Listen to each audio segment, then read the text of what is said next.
Hello and welcome back to another Amber Roots devlog. It's been a while since my last update, but I've been working away behind the scenes here, and I'm super excited to show you guys what I've been up to. There are some pretty major changes to discuss. One of the changes you might notice is I have a new desk, and with it I was able to get some monitor arms, which make the whole setup just way more comfortable, so I'm very happy with it. But enough about that, now let's talk about Amber Roots. So my original plan was to put out this devlog a lot sooner than this, and I was working on a couple of smaller systems, one of which was a system for item pickups. So rather than using containers of items for everything, items would just fall on the ground and you would be able to interact with them and pick them up. Another system I was working on was a system for purifying corrupted ambers. So my idea was that when you fought corrupted monsters, they would drop their corrupted ambers, and you would be able to take them to a station in your ranch and purify them. The whole process would require certain items to complete, things like that, and it would be a way for the player to acquire new monsters. I was making pretty good headway into these systems when, I guess you could say, inspiration struck. A few videos ago, when I was showing off the different biomes like the beach and the mountains, I was struggling with how to implement a couple of ideas that I had for those biomes. And I started thinking that some of those ideas might be easier to implement if Amber Roots had a different perspective. This led me down a rabbit hole of different thoughts and ideas about what I could do. Ultimately, I decided that it would be safer and cleaner if I just tried to prototype some of these ideas in a brand new project, rather than trying to immediately integrate them into my main Unity project. So I put some time into it, and I did a bit of a deep dive into some techniques that I wasn't familiar with at all, and I wound up with this.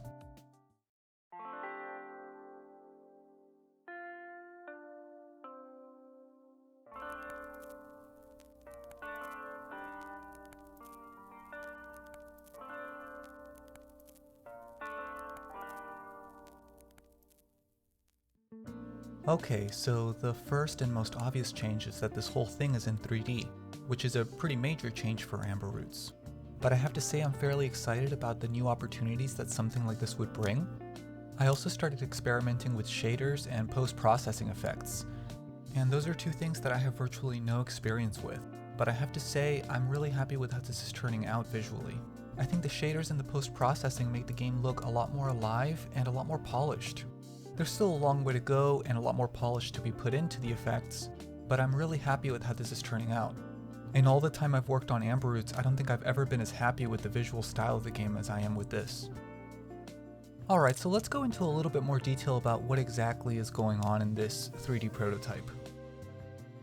A large portion of the art is still in 2D, and I'm using a technique called Sprite Billboarding. This changes the rotation of a sprite based on a camera's position.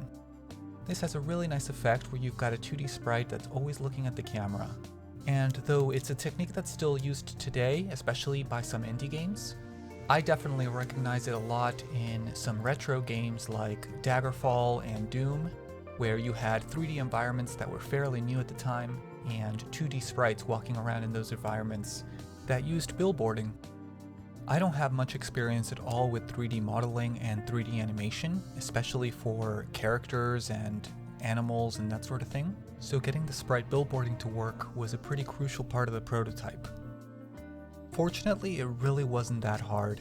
Unity has a lot of already built-in settings for this sort of thing, so that made it really easy. The hardest part was playing the right animations and flipping the sprite depending on the position of the camera. But even that part wasn't so bad, I just needed to do a little bit of vector math to get that working right. Personally, I'm a big fan of sprite billboarding. I think it can look really nice, and it can give games a unique look. So the reason I'm trying these techniques out in this prototype is number one, because I really like the way it looks, and number two, because there were a few elements of 2D that had me a little frustrated. I was trying to push through those frustrations because I was intimidated by the prospect of making 3D models and animations. But once I got the sprite billboarding working well, 3D felt like a great solution for some of the frustrations I was having. The biggest of which being how I was handling environmental changes and the verticality of the world. I wanted the player to feel like they could really go to different places and explore different parts of the scene or level, and I just wasn't satisfied with how that was being handled in 2D.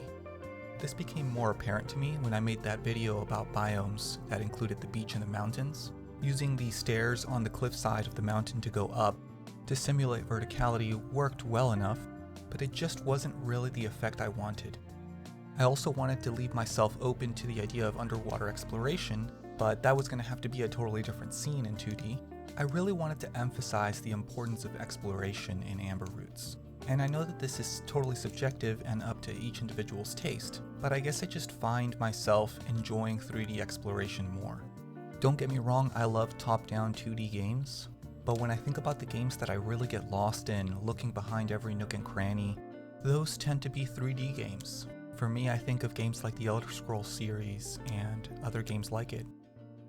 I added a first-person camera to this prototype, which I think works well, and it makes it easier to more accurately interact with the world. I also added a couple of objects here to test out basic interaction. You can see the crosshair changes color when something can be interacted with, and when I interact with them, they just disappear from the world. The first-person camera also works really well in exploring these underground or indoor locations. My current plan is to make things like dungeons a very common part of Amber Roots. I also added things like sprinting and being able to swim around, as well as a variety of other little effects.